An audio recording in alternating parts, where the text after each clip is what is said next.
Hello, my name is Carly Haynes, and I'm the Technical Support Specialist for the Distance Learning and Summer Programs at Temple University. This short video will describe some helpful tips in creating and implementing ideas into your online course. These strategies have been suggested by other faculty, those who have taught online, and are based off of pedagogical ideas to help increase student engagement, increase satisfaction, and generate higher success rates within online courses. Many instructors believe that face-to-face on-campus courses can easily be transferred to an online course, but that's not the case. Instructors should really start from scratch and be open to new ideas, implementing various techniques and activities to adapt the course to the online platform and not the other way around. Be open to new ideas and learn about all of your options. It's easy to assume that the discussion board and email are the only things that are available, but this is not the case. There's video chatting, there's video casting, there's voice tools, and there's many different pedagogical strategies that are available, and online courses can be very dynamic and interactive learning experiences. So learn about the different tools available and test them out. While using all the tools available might not be ideal for one particular course, if you test them one at a time and see what they can do and how they can be implemented, you can slowly, semester by semester, add a different technique in here or there, add a new tool in. And that's something that's important to remember. In addition, sharing knowledge is vital with online learning practice and instruction. And online learning is not new to many instructors, so really tap into those that have already taken or taught an online course to get some ideas. Hear from their suggestions and learn from their experiences on what you can do, what you can avoid, and how you can really create a successful experience when you're teaching online. One article that's really beneficial as far as what to do for online learning and some best practices is Savory's article here. And his article focuses on the acronym Be Vocal. Vocal, we're looking at visible, organized, compassionate, analytical, and lead by example. And just to go into a few of those examples really quickly, visible means that the instructor should be visible to students, that you should have a lot of interaction with them. You need to instill a strong sense of social presence because students can't be engaged if they don't feel that presence from the instructor, from their peers.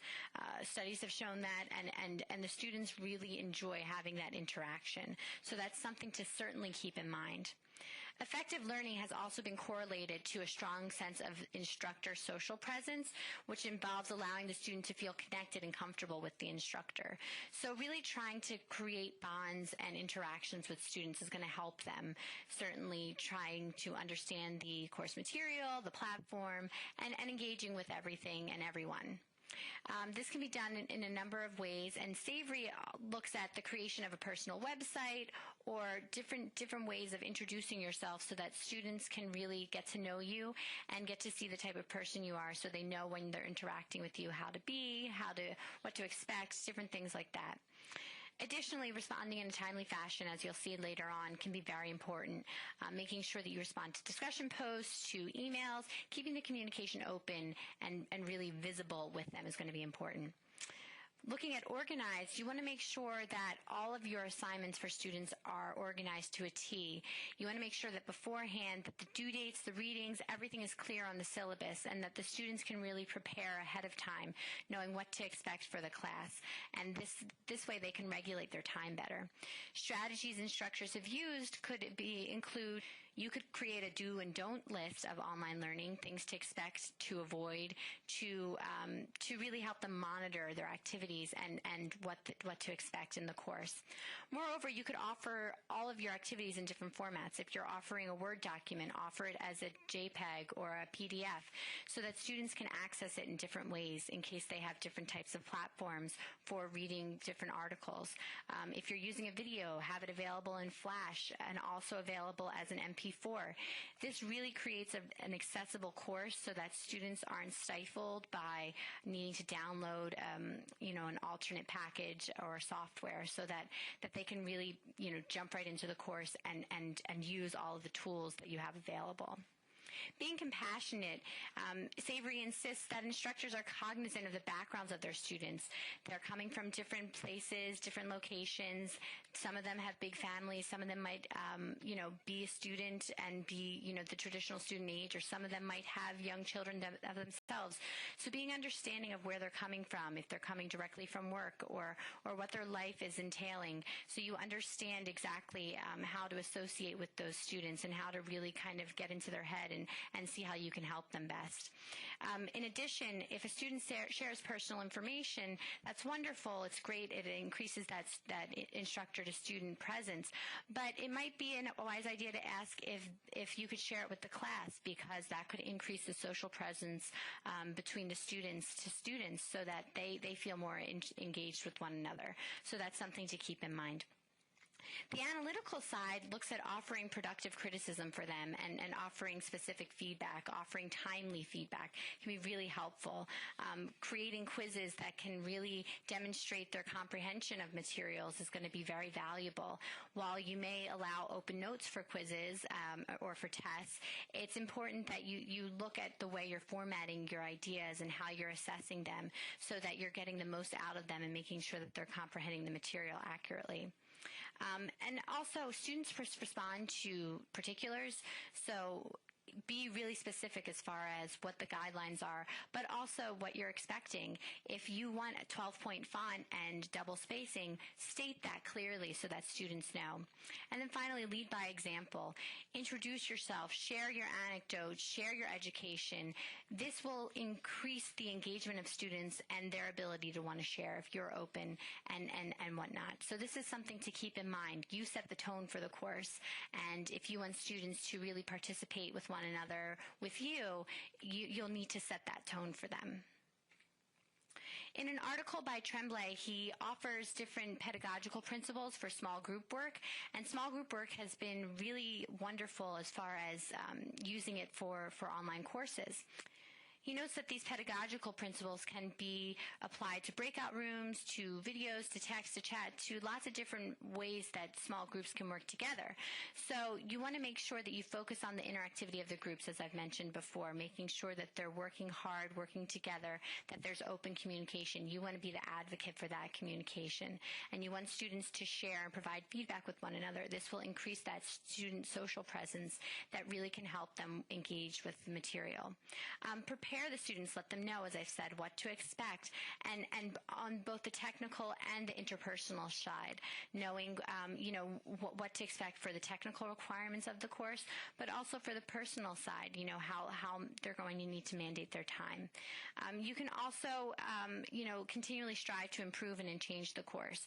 While it's important to list a specific set of instructions on the syllabi and different assignments, be open to new alternatives and keep the class fresh and new each semester, adding new ideas and tools and features each semester to keep it moving. And then use all the technology skillfully. Sometimes we use technology for the sake of technology, but we need to keep in mind that there are pedagogical uses behind all of the tools that are available. So if you're just using it for the sake of using it, it's not going to have a purpose. So make sure that you really are picking technology for the activities that you're doing that's really going to help apply the concepts. Make sure that your technology is up to date. Students are expecting the most up to date in technology and software. They're using their technology on a daily basis. They have the most recent in cell phones and PDAs and all different types of devices, so they're going to be expecting that from you.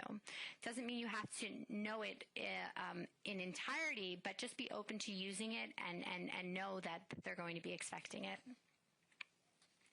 It's also important to be aware of students' learning styles within the online classroom. When we're in person and the face-to-face classroom, students can ask questions, could have you repeat something. But in the online classroom, students might be a little more shy. You never know. Some of them might be a little more interactive. Some might not be. So when you're thinking of that, offer different activities in different formats with open chats with the synchronous activities. Students can, interact one-on-one and with their peers verbally with the video so that they can understand all of what you're trying to say in many different ways. Using videos could be great for some students, but text might be better. So discussion board could be good for some students versus a voice board. So just keeping everything open and using different tools so that students with different learning styles can be helped and really can be engaged with the material. You also want to encourage active collaboration. As I've mentioned before, this is really going to help students that have different learning styles interact with one another and increase their engagement and understanding. And students can often think in chronological terms. Sometimes they like to know things, how they're laid out, but there are also students that think in a global pattern, not necessarily sequentially, and like to see the big picture. So oftentimes you can create projects where smaller things lead into something bigger so that students can see the overall goal depending upon how they think about projects and assignments and whatnot. And that can be a really great tool for some students that think on a more global scale rather than a smaller chronological scale. You could often do group work on many different levels, both synchronously and asynchronously. Think of, discussion boards that can be done with group work, but you can also have group work with the breakout rooms. So really try and use that as many ways as you can. The group work is going to be key. And finally, look into virtual field trips. This is a great idea and a great suggestion. A lot of websites have virtual tours that you can go on and can be a great way to apply concepts. There's museum tours that'll kind of guide you through different activities and can get students to apply concepts in different ways and think outside of the box.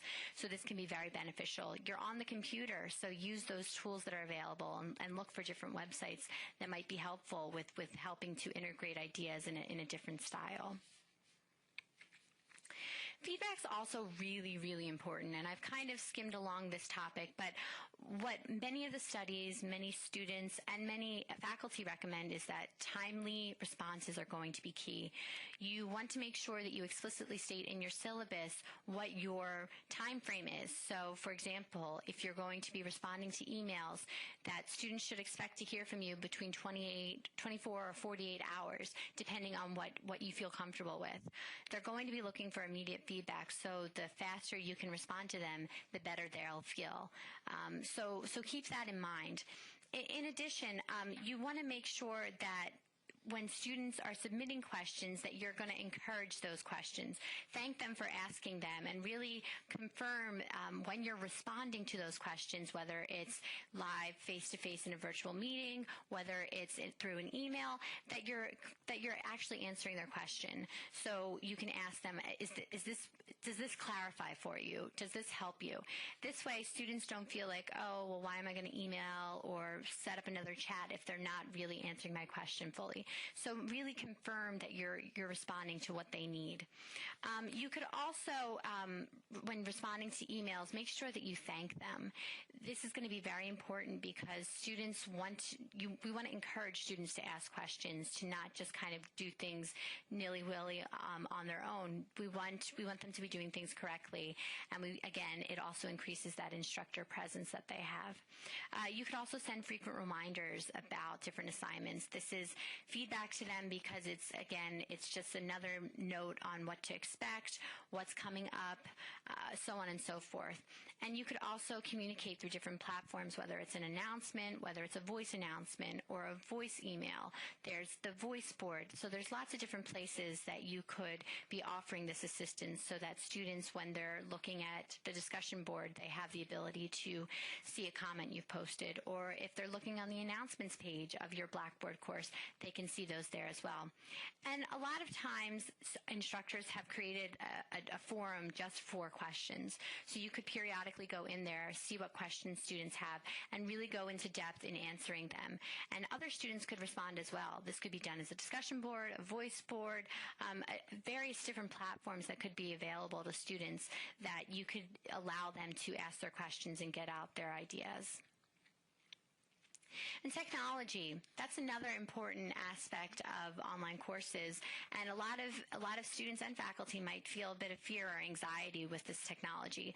But what you need to do is be that change motivator and really excite the students, get them excited about using technology, and get them to realize that they're already using it in many different ways on a daily basis, whether that's through email, whether that's through simply being on the internet, checking Blackboard. Those are all things that they already do, and the online course activities are just an extension of everything that they're already doing.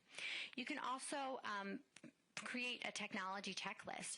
Before a class even starts, contact your students and make sure that they have a camera set up. Make sure that they have proper Java installations or certain tools such as QuickTime installed or Flash on their computer. This way, if you're offering different types of multimedia or different types of features that they're going to need, that they have time to prepare for it, to get to know those materials. And then you're also going to want to provide the specific contact information for students.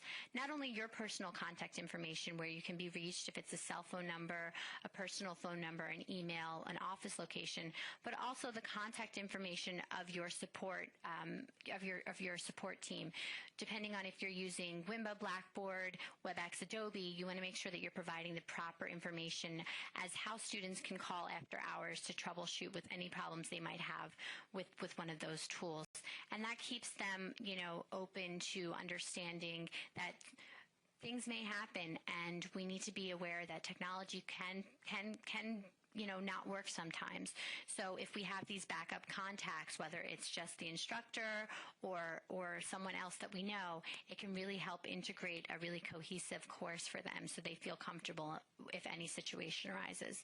And then just being aware of the computer services team that you have. This can all be very helpful in preventing any issues that might come up in the future with technology.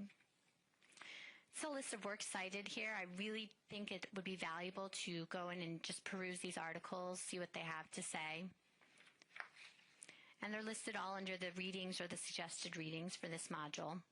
Hopefully you'll find them insightful. I certainly did. Thank you so much for your time. I hope this was helpful in getting you to understand some best practice tips from other instructors, from research, and hopefully you'll be able to implement some of these ideas into your upcoming online course.